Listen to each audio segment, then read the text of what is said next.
حوش قديم وبيت ما بيسكت. كل يوم في حكاية جديدة.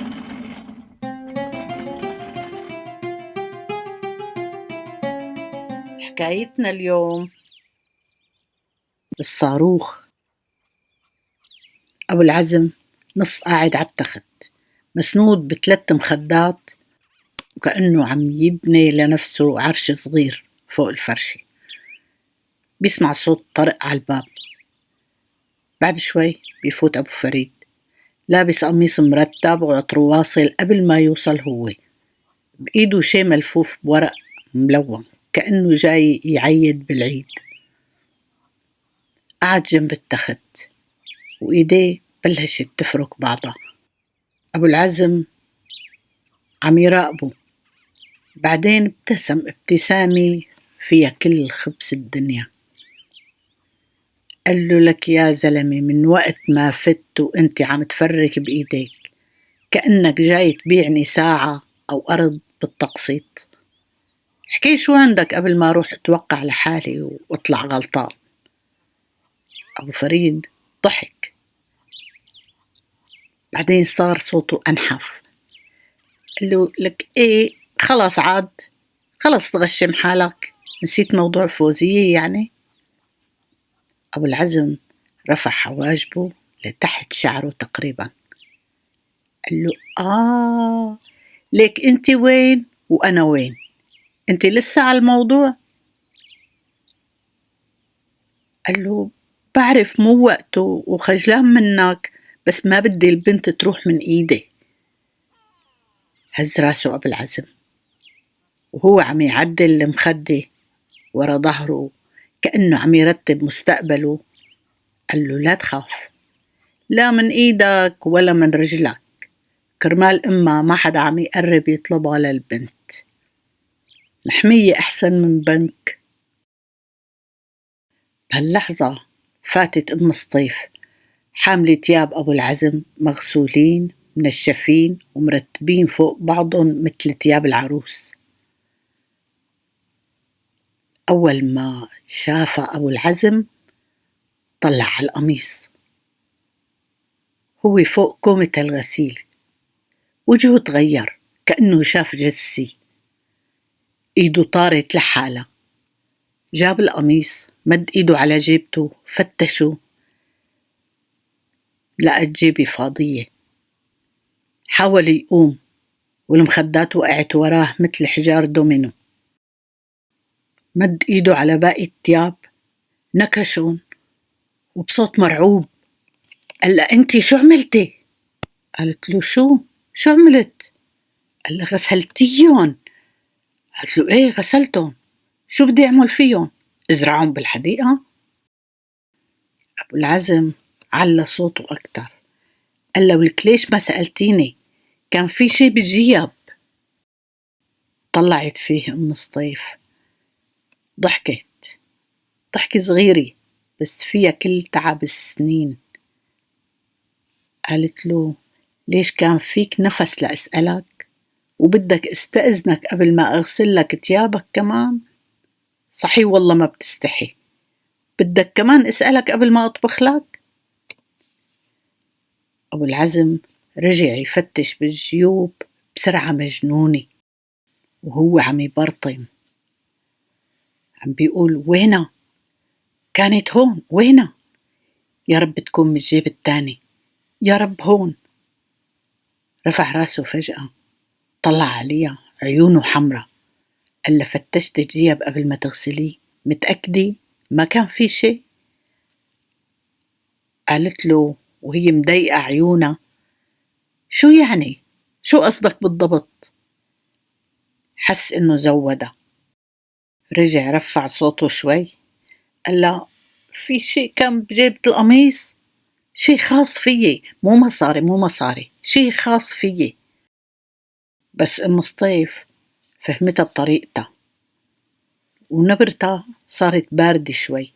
قالت له: يعني أنا غسلت لك تيابك، طبخت لك، خدمتك 10 أيام، وهلأ طلعت حرامية كمان؟ رفع إيديه أبو العزم كأنه عم يستسلم للشرطة. قال لا لا لا، لك مين قال سرقتيني؟ أنا عم بسألك بس. قالت له مو عم تسأل، أنت عم تتهم وبصوت عالي كمان. أبو فريد حاول يتدخل، طلع فيه أبو العزم كأنه عم بيقول له إذا فتحت تمك بذبحك، ورجع طلع على أم سطيف بصوت فيه خوف أكتر ما فيه اتهام. قال لك كان فيه ورقة صغيرة مهمة كتير إلي، اختفت. نهدت أم سطيف تنهيدة طويلة، زتت باقي التياب على الكرسي، قالت له خود يخرب بيتك شو ما بيبين فيك إلا البلا. طلعت من الغرفة وهي عم تهز راسها وتبرطع. حرامية بعد كل هالطبخ والخدمة؟ أبو فريد ضل قاعد شوي ساكت، بعدين قام وهو عم يضحك ضحكة مكبوتة. قال له والله عيب عليك، المرة واقفة معك من أيام وانت خليتها تطلع زعلانة، وأنا جاي أحكي معك بموضوع خطبة. لك أنا عم كبرك وآخدك تخطب لي، هيك بتعمل؟ أبو العزم ما رد، لسه عم ينبش بالتياب كأنه لسه في أمل. أبو فريد كمل وهو طالع، والله ما إلك علاج. أبو العزم ضل على حاله عم يفتش وكأنه ما سمع شي، وعم يحكي وين الورقة؟ أنا هون خبيتها تحت الزر، لا بالجيب الداخلي. يا ويلي إذا وصلت لإيد الدياب. بالحوش عواطف شافت أبوها طالع ووجهه أحمر. قالت له بابا شبك بابا، مبين عليك مزعوج انت مبين عليك. قال له ولا شي. قالت له تعال اشرب قهوة تعال اشرب عند أم سطيف عندها قهوة. مسكته من إيده وسحبته لعند أم سطيف، طلع فيها وابتسم رغم إنه زعلان. قال له لك خلاص بقى شاحطتيني مثل ما شاحطة ولد صغير، مثل ابنك عاملتيني. ما ردت عليه، سحبته معه وهو عم يمشي وقله تلتين الخاطر. أم سطيف تحت العريشة لسه عم تقطع خضرة كأنها عم تقطع راس أبو العزم. لما شافت عواطف وأبوها قالت أهلين أبو فريد، تفضل، بس إذا جاي تبارك لي بالسرقة تأخرت. عواطف قعدته وبسرعة قالت وهي عم تضحك أنا رايحة أعملكن قهوة راح أعمل، بلا دراما ما بدي.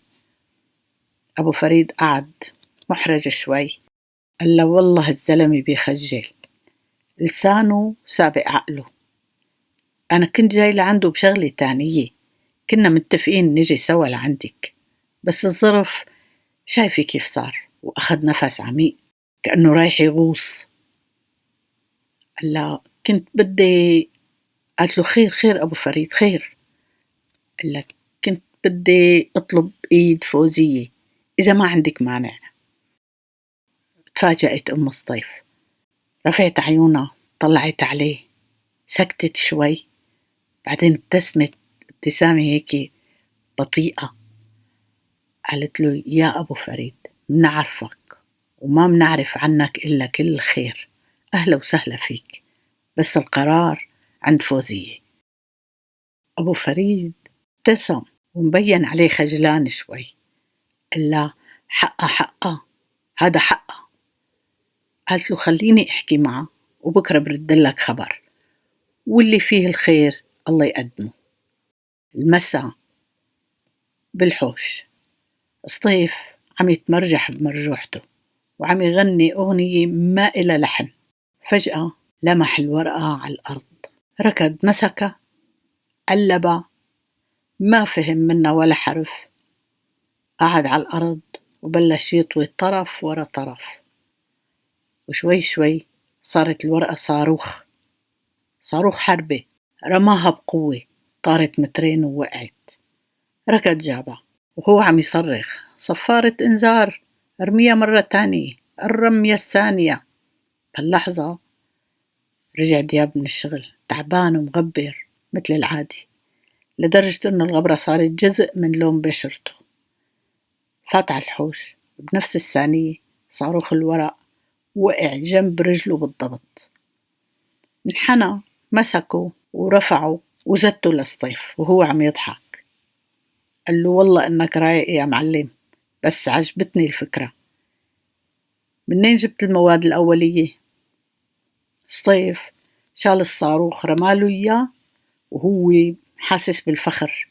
قال له لقيتها هون بالأرض، كانت مع أبو العزم. هون وصل الصاروخ مرة تانية لعند دياب. سطيف لسه عم يكمل حديثه. قال لي مرة أبو العزم راها بصوت عالي وأنا ما رضيت. دياب فرد الصاروخ وتفاجأ. سطيف ما وقف، متابع حديثه. قلت له ما أخذنا درس القراءة بصوت عالي، والخط معفش مثل خطي ما بينقرأ. دياب طلع بالورقة، وجهه سكت فجأة. الضحكة اللي كانت بنص وشه اختفت. طوى الورقة ببطء وحطها بجيبة قميصه كأنه عم يخبي قنبلة. قال له روح العب، روح العب هلأ، بعدين بجيب لك دفتر أبيض نظيف تعمل منه أسطول صواريخ كامل. سطيف صرخ من الفرحة وركض على المرجوحة وهو عم يعلن الحرب على الحوش كله. دياب وقف محله، حط ايده على جيبته واتطلع باتجاه غرفة أبو العزم. بعدين غير اتجاهه وبهدوء طلع على السقيفة. حط الورقة جوا دفتره القديم، سكر الدفتر وحط ايده فوقه ثانية زيادة. نزل عطى سطيف دفتر جديد. سطيف أخذ الدفتر وصار يرقص من الفرح. أم سطيف كانت طالعة معها صحن أكل. شافت دياب، ناديته، قالت له كول وطعمي أبوك قبل ما يتهمني إني سرقت الصحن كمان. قال لها كيفه أبو العزم؟ ابتسمت قالت له مثل السعدان، قاعد يفتش بالتياب من الصبح، لا تخاف عليه، هو أقوى من هالحمار. دياب أخذ الصحن وفات لعند أبوه. قال له بدك شي بابا؟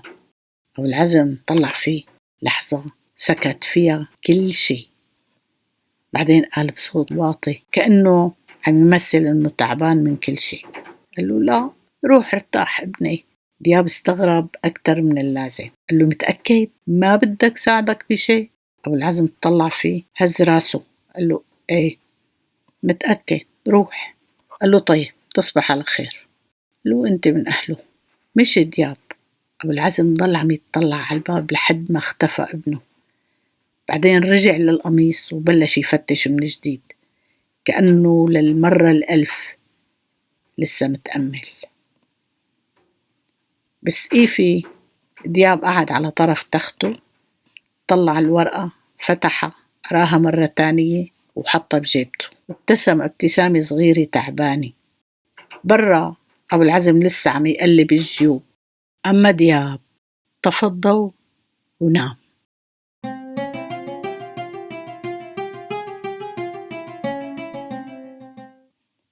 كانت هالحكاية وحدة من حكايات الحوش، ولسه في حكايات ما خلصت.